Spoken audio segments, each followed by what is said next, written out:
사랑하는 여러분, 오늘은 음, 건축자의 버린 돌 이야기를 해줄게요. 어, 포도원의 악한 소작인들 비유를 끝내시고 예수님께서 그들에게 물으셨습니다. 그러면 주인이면 어떻게 할 것 같냐? 그러니까 그들은 자기들 이야기 하는지도 모르고 어, 그 악한 소작인들을 진멸하고 다 죽이고 제때 소출을 바칠 수 있는 사람들에게 포도원을 줄 것입니다. 그랬더니 예수님께서 어, 건축자의 버린 돌이 모퉁이의 머릿돌이 되었다. 하나님 나라를 너희는 빼앗기고 그 나라 열매 맺는 백성들이 얻으리라. 이런 말씀을 하셨어요. 그러니까 너희들 말한 대로 당할 것이다 이 말이죠. 버렸는데 모퉁이의 머릿돌이 됐으면 버린 그들이 잘못한 거잖아요. 어, 그래서 예수님께서 무죄라는, 너희들은 죄인으로 몰아서 예수님을 죽이겠지만 하나님께서는 예수님이 무죄라는 선언을 하실 것이다. 그를 다시 살리심으로. 그런 이야기입니다. 그리고 이 이야기의 핵심은 뭐냐면 포도원의 주인의 아들이 예수님이라는 거죠.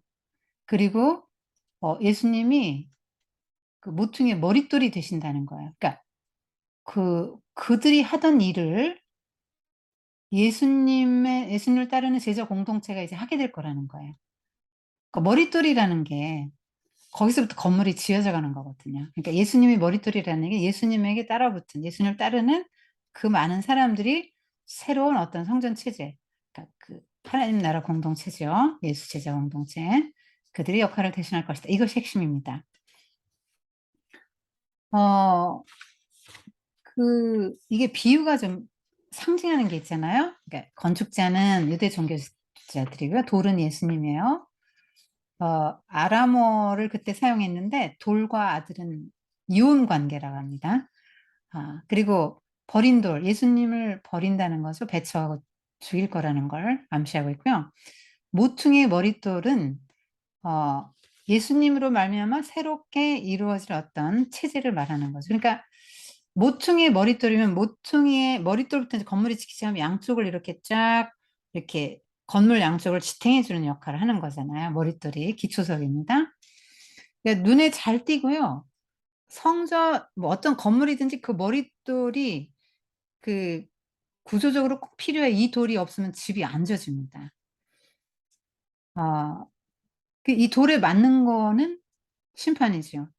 예수님께서도 이어서 하신 말씀이 있는데 다니엘서 2장 얘기를 하셨어요. 모퉁이의 머릿돌 이야기는 시편 118편이고 다니엘서 2장에 누구든지 이 돌 위에 떨어지면 깨어지겠고 또 이 돌이 사람 위에 떨어지면 저를 가루로 만들어 흩트리라. 이거는 이제 심판할 거라는 거죠. 예수님이 돌인데 돌에 맞으면 심판받는. 그러면 예수님을 영접하지 않고 배척하고 버리면 그들은 가루가 된다. 심판받는다. 이 말씀을 하신 것입니다. 근데 좀 이상해요. 건축자들이 왜 돌을 버렸을까요? 이 건축자들은 건축을 잘 안다고 자부했던 그러니까 하나님의 율법을 가장 잘 알고 있다고 생각한 건축 전문가들이에요. 율법 학자들이에요. 그러니까 버릴 돌, 쓸 돌, 어디에 어떻게 쓸 돌, 그 돌의 성질이나 뭐나 뭐 모양 크기 다 분류해가지고 어디다 뭐뭐뭐 해서 집을 어떻게 짓는다는 걸 잘 알고 있는 사람이잖아요. 그런데 이들은 예수님을 버렸단 말이에요, 그 돌을. 그 돌을 왜 버렸을까? 돌이 가치가 있다는 걸 몰라본 거죠. 알았으면 그 영광의 주를 십자가에 못 박았겠습니까? 그 예수님이 메시아라는 걸 몰라봤기 때문에 그런 거죠.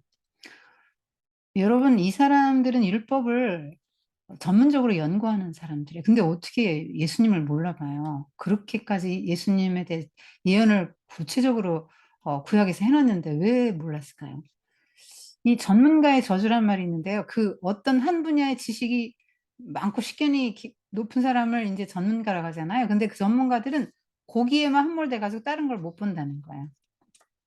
그러니까 성경을 연구를 하는데 예수님은 못 본단 말이에요. 구약 아무리 연구해도 소용없어요. 신약의 예수님을 모르면 구약은 예수님에 대해서 얘기한 거라고 예수님이 여러 번 얘기했거든요. 그리고 또 중요한 건 메시아에 대한 이해가 달랐다는 거예요. 그들은 화려한 보석 같은 머릿돌을 원했거든요. 근데 뭐 저런 잡석 어디다 써먹나 해서 버렸다니까요. 그러니까 그들이 생각한 메시아는 아주 화려한 왕궁에서 태어나서 왕의 후손으로 해서 막 열방에서 막 축하 그 예물을 가지고 와서 엎드려 경배할 그런 메시아를 원했죠. 그런데 예수님은 초라한 마구간에서 나셨고요. 세련된 예루살렘 도시도 아니고 뭐 시골 촌동네 나사렛에서 자라나셨거든요. 그러니까 보석이 아니라 잡석 같은 메시아가 아 잡석 같은 분이니까 인제 버린 거죠. 예수님이 잡석 같으니까. 그리고 그들은 굉장히 강력한 메시아를 원했죠. 로마를 뒤집어 엎을 힘 있는 메시아. 근데 예수님은 아무 힘이 없어요. 평범한 목수였잖아요. 무슨 군대를 거느린 장군도 아니고 왕도 아니에요. 가난했어요. 그리고 무슨 뭐 정식으로 라삐 학교를 나온 분도 아니고 외모도 너무너무 볼품이 없었어요. 이사야가 예언한 바처럼 마른 땅에서 나온 연한 줄기 같은 분이셨죠. 그의 가르침도 너무나 연약했어요. 로마가 다스리던 그때 힘이 숭상되던 때 아닙니까? 그런데 "힘 빼." 복수가 정당한 윤리였거든요. 네. "복수하지 마. 원수 갚지 마. 용서해. 오히려 그를 축복하라." 뭐 "오리 가서 그러면 십리 가져." 누가 네 속옷 달라 그러면 뺏어가려고 그러면 겉옷까지 내서 네 권리 다 포기해. 그리고 종이 되어 섬겨. 어 이런 가르침이 당시에 너무나 그들의 생각과 안 맞았어요. 그리고 데리고 다녔던 제자들도 너무 보잘것없었어요. 다 비린내 나는 어부들에다가 손가락질 받는 죄인의 대명사 세리들 아닙니까. 그리고 예수님과 늘 함께 했던 사람들도 다 비천한 사람들이었잖아요. 가난하고 병들고 이방인 막 세리주인, 창녀. 그러면 그 이들이 생각할 때 이 사람들은 하나님의 저주를 받았고 절대로 구원받을 수 없는 사람들이에요. 그런데 상종도 안 하잖아요. 그런데 예수님은 맨날 설교 때 "이들이 먼저 들어간다. 니들은 못 들어간다." 그렇게 말씀하신 거예요. 이번에도 그 나라의 열매 맺는 백성들이 그 포도원을 차지할 거라고 하잖아요. "포도원에 들어갈 거다." 기분이 나쁜 거죠 그러니까. 자기들은 하나님 나라 잘 율법도 잘 지키고 제사도 너무너무 잘 드리고 하나님 말씀을 잘 지키니까 그리고 아브라함의 후손이고 그러기 때문에 당연히 1 번으로 들어갈 줄 알았는데 못 들어간다. 그리고 자리를 뺏긴다 그러면 현재 누리고 있는 모든 특권과 명예와 부를 다 잃어버리는 게 되니까. 어 그리고 또 마지막 그 메시아 모습도 메시아하고는 전혀 관계없이 보였어요. 예수님이 십자가에 달려 돌아가실 때 사람들이 침뱉고 조롱했죠. 음. "네가 남은 구원하는데 너는 구원 못하냐? 내려와 봐라. 메시아인 거 내가 믿어 줄게." 사람들이 이랬습니다. 그리고 침뱉고 때리고 말로 조롱하고 그랬죠. 알았으면 그렇게 했을까요? 몰랐던 거죠. 근데 예수님은 아무 반응을 안 보이시고 오히려 저들이 하는 일을 알지 못하는데 저를 죄를 용서해 주자고 무력하게 기도했어요. 나무에 달려 돌아가시는 모습도 너무 정말 메시아스럽지 않았죠. 그들이 알기로는 나무에 달린 자는 저주를 받은 자다. 어떻게 메시아가 나무에 달려 죽을 수가 있고 어 그들은 정말 메시아에 대한 기대와 이해가 너무나 그들과 달랐던 거죠. 그들은 또 자기들은 잘하고 있다고 생각하면 "너희들은 잘못하고 있다. 니들은 율법을 왜곡했고 잘못 알고 있다. 옛사람들은 이렇게 가르쳤지만 나는 너에게 말한다." 하면서 이거 율법의 본질이 이거다고 계속 가르치는데 이 사람들은 교만해. 내가 잘 알고 있는데 뭘 또 가르친다는 거냐. 내가 옳은데 티처블하지 않아 이 사람들은. 그래서 예수님이 뭐 이렇게 바로 가르쳐 주려고 하면 그걸 굉장히 대적하고 안 들었습니다. 네. 그렇기 때문에 버린 거죠. 여러분 어떻게 버린 돌이 뭐 어떻게 머릿돌이 될까요? 이게 하나님이 하시는 일이에요. 하나님 나라 원리가 그렇단 말이에요. 버려지고 배척받고 무시당하고 고난당하는 과정을 거쳐서 모퉁이의 머릿돌이 되는 거예요. 그러니까 죄인으로 몰아서 죽었는데 예수님이 다시 살리셨으면 무죄의 선언이 되는 거잖아요. "니들은 틀렸고 예수님이 옳다."라는 거를 만천에 너희들 예수님은 무죄인데 왜 죽으시냐. "너희들 죄 때문에 죽은 거다. 너희들 죄를 대신해서 죽은 거다." 그래 만천의 머릿돌로 탁 예수님을 높이시고 하나님 보좌 우편에 앉으시고 모든 권세와 영광과 존귀를 주시는 것이 기독교입니다. 그래서 모퉁이의 머릿돌이 되려면 예수님처럼 이렇게 먼저 거부당하고 십자가 지고 어 고난 받는 과정이 이제 있어야 되는 거죠. 예수님이 살과 피를 살을 찢으시고 피를 다 쏟으시고 우리를 구원하셨습니다. 이것이 기독교입니다. 기독교는 예수님 믿고 난 축복받기 위해서 그것이 아니에요. 예수님을 믿는 거는 고난받기 위해서 그리고 죽기 위해서 믿는 것입니다. 이것은 좀 상징적인 의미가 정말로 뭐 죽으라는 얘기가 아니고 순교자적인 마음을 가지고 사람들을 사랑하고 섬기고 하나님을 사랑하라는 이야기죠. 그리고 "모두가 다 왕 되려는 시대에 너희는 종이 되고 고난을 받아라." 이런 말씀이에요. 그리고 그 다니엘서 2장 말씀을 덧붙였는데요. 이거는 어 굉장한 아주 무시무시한 경고죠. 준엄한 경고입니다. "돌 위에 떨어지면 그가 깨어진다. 돌이 사람 위에 떨어지면 가루로 만들어뜨리라." 이거는 어 그 다니엘서 2 장에 보면은 느부갓네살 왕이 바벨론 왕인데 꿈을 꿨거든요. 근데 까먹었어요. 그래서 막 박사술사 다 들볶습니다. "빨리 꿈까지 알아맞혀라." 그러니까 "아니 꿈을 말씀하시면 해몽은 해 드리지만 어떻게 꿈까지 이렇게 알아맞히라. 이런 일은 전례 없사옵니다." 뭐 그러니까 "니들이 알아맞히지도 못하면 죽이겠다." 이렇게 말합니다. 그래서 다니엘이 인제 말미를 얻어 가지고 기도했는데 하나님이 다 보여주셨죠. 그래서 그 꿈 얘기를 하면서 해석을 해 줬습니다. 신상이 거대한 신상이 있는데 머리는 금, 여기는 은이에요. 그다음에 배하고 넓적다리는 동, 청동, 노시죠. 그다음에 무릎 아래는 쇠, 그리고 발은 쇠하고 진흙하고 좀 섞여서 그러니까 점점 약해져요 밑으로 갈수록. 그런데 어디선가 뜨인 돌이 하나 나타나더니 발을 탁 치니까 그 신상이 무너져서 다 깨지는데 돌이 태산을 이루었다. 그래서 그 다니엘의 해석이 뭐냐면 세상의 나라는 아무리 강성해도 그 다 무너지고 결국 망한다. 무너진다. 그리고 하나님의 나라는 보잘것없는 것처럼 보이지만 영원하다. 이 세상에 편만하다. 이거를 말해 주는 거예요. 유대 율법학자들이니까 다니엘서 공부해서 다 알죠. 아 네 나라 제국 바벨론 금, 그다음에 은 페르시아, 그다음에 동철은 헬라, 쇠는 로마야. 그러면 이제 돌이 나타날 때가 됐어. 그런데 예수님이 "내가 돌이야. 나한테 맞으면 다 심판받는다." 이렇게 말씀하신 거죠. 여기서 알게 된 하나님 나라 원리가 있는데요. 이 너무 이상하지 않아요? 여러분? 금은 동철이 강해요? 돌이 강해요?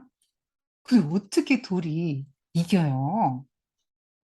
근데 이게 하나님 나라 원리라니까요. 그러니까 사람의 눈과 하나님의 눈은 달라요. 그래서 기독교는 버림받은 돌, 뜨인 돌에서부터 시작됩니다. 그래서 사람들은 버리죠. 근데 하나님은 그를 아주 들어서 건물을 살리는 모퉁이 머릿돌. 그로 인해서 건물이 살고 사람의 생명이 살 수 있는 그런 요긴한 돌로 쓰신다는 거예요. 그러니까 성경은 수많은 버려진 돌 같은 존재들이 모퉁이의 머릿돌로 쓰인 사례들로 가득해요.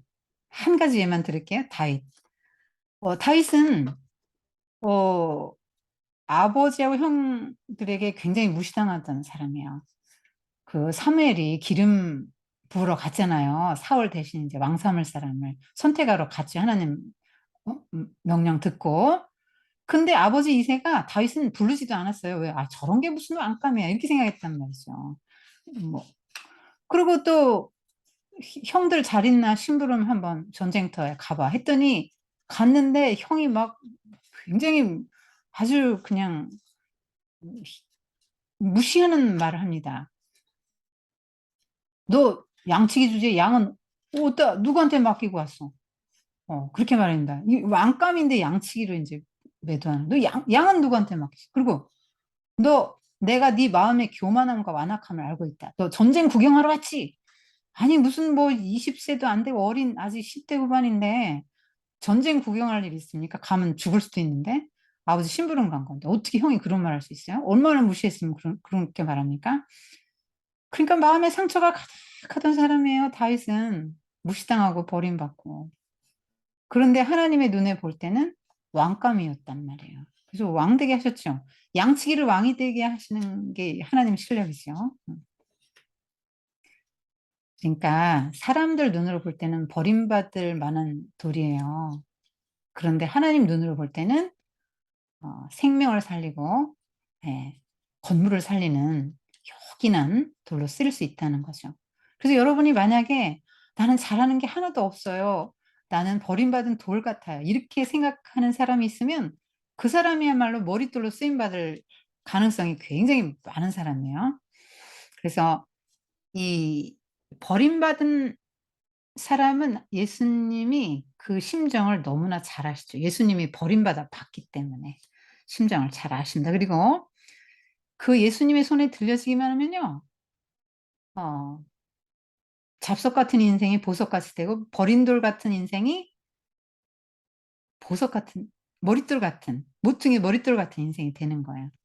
그래서 베드로전서 2장 7 절에 보면 사람에게는 버림받되었으나 하나님께는 택하심을 입은 보배로운 산돌이신 예수께 나아가 너희도 산돌같이 신령한 집으로 세워지고 예수 그리스도로 말미암아 하나님이 기쁘게 받으실 신령한 제사를 드릴 거룩한 제사장이 될지니라.